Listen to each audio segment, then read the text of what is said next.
Alright, picture this. It's a lazy Saturday afternoon in a sleepy little town called Willow Creek, the kind of place where everybody knows your business before you do. The sun's pouring through the big glass windows of the local burger barn, catching the grease stains on the tables and making everything feel just a little too warm, a little too real. In the corner booth, there's this girl, Ellie Harper, 17, new in town, sitting alone with a soda she's barely touched, her fingers fidgeting around a beat-up paperback, some dog-eared romance novel she's read a dozen times. She's got this quiet vibe, blonde hair falling over her face like she's trying to hide, oversized hoodie swallowing her small frame, and these pale green eyes that look like they've seen more than they should for a kid her age. She's whispering to herself, real soft, 3, 2, 1, like she's counting down to something, but you wouldn't know what just by looking at her. She seems like the kind of girl who'd apologize to a chair for bumping into it. Then the door swings open, and the whole place changes, like someone turned down the volume on the world. In walks Mason Holt, 18, 6'2", built like he spends his days tossing hay bales, or maybe just throwing his weight around. His dark hair slicked back, his sneakers cost more than most folks' rent, and when he grins, it's all teeth, no heart. Behind him are his boys Logan with his phone already out, filming like he's Scorsese, Jake cracking his knuckles like he's auditioning for a mob flick, Carter adjusting his varsity jacket like it's a crown, and Seth scanning the room like a hawk picking out a mouse. They spot Ellie right away, and you can feel the air get heavy, like a storm's rolling in. She shrinks into her booth, clutching that book to her chest like it's armor, but it's not going to help her now. Mason slides into the booth across from her, uninvited, leaning forward with this smirk that makes your skin crawl. Well, he says, voice sharp enough to cut glass. Look who we got here, the new girl, all alone. I'm Mason Holt. My family. Let's just say we're kind of a big deal in Willow Creek. His crew forms a semicircle around the booth, boxing her in, and Ellie's book slips from her hands, hitting the floor with a pathetic little thud. I am sorry, she stammers, barely audible. I didn't mean to. I'll just go. She tries to slide out, but Logan steps closer, blocking her. Nobody said you could leave, Mason says, his smile widening. See? There's rules in this town. Ellie, yeah, I know your name. And you? You're about to get a crash course. The restaurant goes quiet.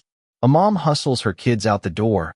A guy with a trucker hat abandons his fries and bolts. Nobody wants to mess with Mason Holt. His dad, Preston Holt, owns half the businesses in town, sits on the city council, and probably knows the mayor's shoe size. Cross him, and you're done in Willow Creek. Behind the counter, there's this kid, Tommy Ruiz, 19, wiping down the same spot on the counter for the 10th time, his dark eyes flicking toward Ellie. His boss is out back, probably sneaking a vape, leaving Tommy to hold down the fort. He sees Ellie pressed into the corner of that booth, looking like she's about to disappear into herself, and his jaw tightens, but he doesn't move. Not yet. Mason picks up Ellie's book, flipping it over like it's trash. Romance novels, huh? Still waiting for Prince Charming. He drops it, steps on it with those fancy sneakers, grinding the spine into the floor. Welcome to reality, princess.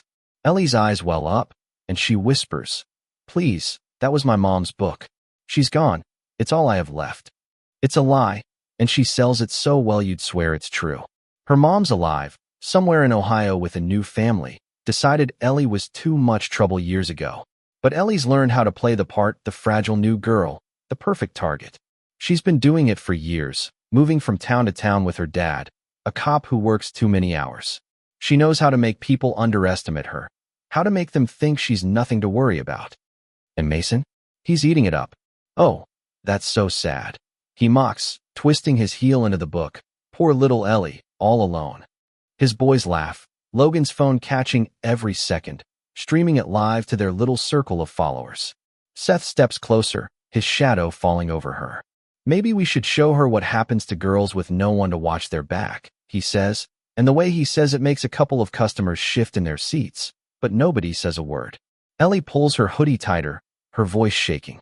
I just want to finish my drink and go home, please. Jake snorts. Home? That dump on Cedar Lane?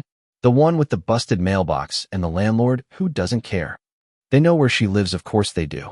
Carter chimes in, my dad's with the property company. We know all about you and your dad, the cop who's never around. At the mention of her dad, something flickers in Ellie's eyes, just for a second, a spark of something sharp, something dangerous, but it's gone so fast you'd miss it if you blinked. She's back to playing scared, whispering, "He's a good dad, he works hard." Mason leans in, his voice dripping with fake pity. "Sure he does, but he's not here now, is he? You're all ours." Logan's live stream is blowing up now, comments rolling in from kids who think this is just high school drama, egging Mason on. Ellie's breathing gets shallow, her hands shaking so bad her soda spills a little. She looks like she's never stood up for herself a day in her life, like she's one harsh word away from breaking. Tommy's still behind the counter, his hand hovering over his phone now. He's seen Mason pull this crap before, picking on kids who don't fight back, kids who don't have the Holt name to shield them. But this feels different, uglier, like it's building to something worse. Ellie's phone buzzes on the table, a text from Dad that says, "Case closed, home soon."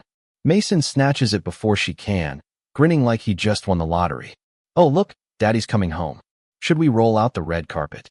Ellie lunges for the phone, desperation in her voice. "Please, don't, he doesn't need to know about this. I won't tell anyone, I swear." Mason just laughs, pocketing her phone. "Oh, you're gonna tell everyone, Ellie. You're gonna tell him how the new girl learned her place." The restaurant's almost empty now, just a couple of stragglers pretending not to notice. Tommy slips his phone under the counter, the red recording light blinking as he captures every word, every move. Mason's hand brushes Ellie's cheek, and she flinches, but he doesn't stop. "You need a proper welcome," he says, voice low. "Something you won't forget." Jake grabs her wrist, hard enough to bruise. "How about a tour of town? Show you where people like you end up." Ellie's shaking now, her voice barely a whisper. "I'll do what you want, just don't hurt me." Carter leans in close, his breath hot on her ear. Lesson 1. Nobody's coming to save you. Not your dad. Not anybody. That's when it happens. Ellie's been playing the part all afternoon, the scared little girl, the easy mark, but there's a line, and they just crossed it. She whispers, 3. So quiet only Mason hears. "What?" he snaps, leaning closer. 2. She says, her voice steady now, calm in a way that doesn't match the tears on her face. "Are you counting?" Seth asks, confused. Then 1. And just like that, Ellie Harper stops pretending. Her elbow snaps up, catching Mason in the gut so hard he doubles over, gasping like a fish out of water. Before Seth can react, her other elbow slams into his chest, dropping him to his knees. She slides out of the booth like she's done this 100 times, her movements smooth, precise, like something out of a movie. Jake lunges, but she's faster, her knee driving into his stomach, then slamming his head down onto her rising knee with a sickening crunch. Logan's still filming, backing up so fast he trips over a chair. "Holy crap," he mutters into the phone. Oh my God, she's wrecking them." Mason's clawing at his pocket, maybe for a knife, but Ellie's already there, twisting his wrist until something clatters to the floor.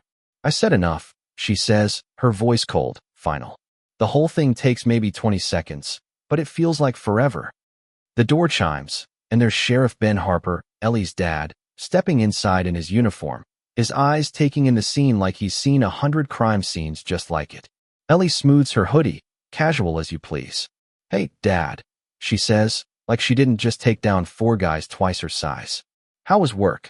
Ben's gaze sweeps the room, the spilled soda, Ellie's scattered backpack, Logan's phone still streaming, Mason staggering to his feet with murder in his eyes. "What happened here?" he asks, calm but sharp. Mason points at Ellie, still wheezing. "That psycho attacked us. We were just talking, and she went nuts. I want her arrested." Ben raises an eyebrow. "Assault? That's a big claim, kid. Got proof?" Mason gestures to Logan's phone. "It's all on video, unprovoked." But Tommy steps forward, holding up his own phone. "Funny thing," he says, "I've got 30 minutes of footage that says something else." He plays it back, and there it is, every threat, every laugh, every move Mason and his boys made to corner Ellie. The color drains from Mason's face as the truth plays out in high definition. Then the door swings open again, and in storms Preston Holt, Mason's dad, all tailored suit and small-town swagger. "What the hell's going on?" he barks, zeroing in on his son. "Mason, who did this?" Mason points at Ellie. "Her. She attacked us for no reason. Preston turns to Ben, switching to politician mode. Sheriff Harper, I trust you'll handle this fairly. My son was clearly the victim here. Ben doesn't blink. Actually, Mr. Holt, looks like your son and his friends were harassing my daughter, maybe worse, before she defended herself. We've got video plural to prove it. Tommy speaks up again, his voice steady. This isn't their first rodeo. I've got footage from 3 other times they pulled this crap, different kids, same playbook. The room goes still. Preston's face cracks, just for a second, but it's enough. Then Tommy's phone starts buzzing calls from girls around town, girls who've been through this before, girls whose stories got buried because of the Holt name. One says, "That's Mason, the guy who cornered me at the park last year.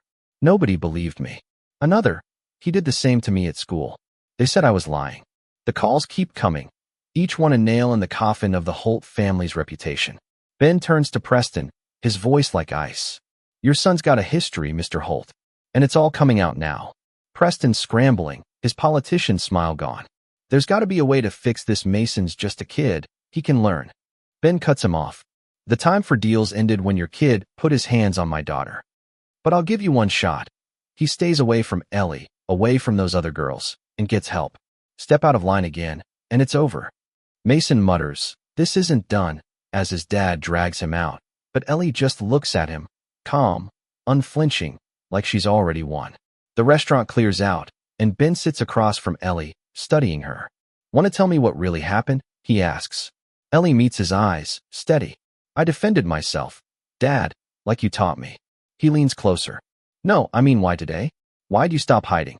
She hesitates, then pulls out a photo from her backpack, an old yearbook shot from 2003. "You remember the Mia Torres case? The girl who vanished 20 years ago." Ben's face hardens. That case has haunted him since he was a rookie. Ellie slides the photo across a young Preston Holt, same smirk as his son, staring out from the wrestling team picture. "And Tommy? He's not just some guy working the counter. He's Mia's little brother, Dad. He's been watching the Holts, waiting for them to slip up."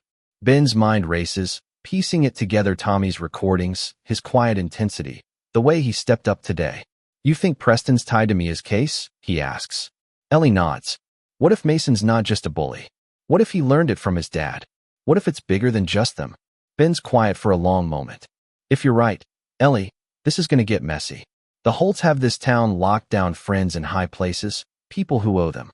But if they're tied to Mia, we can't let that go." Tommy walks over, his voice heavy. "Sheriff, thank you. Mia would have been 38 next week. For the first time, I feel like we might get answers." Ben nods.